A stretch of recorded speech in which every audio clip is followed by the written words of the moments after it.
My name is Michele Thoren Bond, and I'm a proud member of the class of 1971 at Sidwell Friends. I loved my 3 years there. When I think about who shaped you, it would have to be, number one, my mother.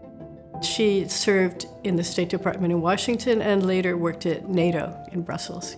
She was probably the first person who ever said to me, "You really should think about the Foreign Service." The State Department had a program that hired college students. The Monday after Sidwell graduation, I started work, and I worked there almost every summer through college. I went to Wellesley College. After Wellesley, I went to Georgetown University, and I got a master's. I worked at the Department of State for 40 years. When I came into the Foreign Service, our president was Gerald Ford, and when I retired, the president was Donald Trump. I had a focus on consular work, especially on assistance to Americans overseas. I served in 7 countries: Guatemala, Yugoslavia, Sweden, Czechoslovakia, Russia, the Netherlands, and the Kingdom of Lesotho. Every single experience was incredible. In Yugoslavia, I met my husband, also a Foreign Service officer, and we married. In Czechoslovakia, we were there for the revolution, and that was an extraordinary experience. One issue that became a feature in my career was adoption. The issue of adoption was a very, very controversial one within Russia. When I was in Moscow, a lot of my time was spent assisting American families. The children themselves are very vulnerable, and the families are keen to bring them home as soon as possible. There are some families I'm still in touch with.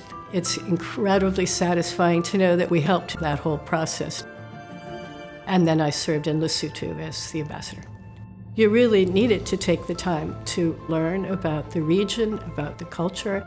It was a good reminder not to just charge in American style. About a year after I returned to the Bureau of Consular Affairs, the president appointed me as the assistant secretary. The motto within Consular Affairs was, "We touch lives." We are often dealing with people who are experiencing the worst thing that has ever happened to them. You need to be professional on behalf of the United States government, because that's who, in a very real sense, you are representing. I loved the work. I loved every tour. But retirement is also fantastic. Cliff and I have 4 fantastic children. There are 7 grandchildren. I joined the board of the International Student House of Washington. It was founded by Quakers. More than 90 years later, they are still going strong. The Quaker philosophy, let your life speak. Think about what kind of impact you're having. Think about what difference you're making. All of that was reinforced, of course, at home when I was growing up, but also by the community at Sidwell Friends. It has informed everything that I've done since.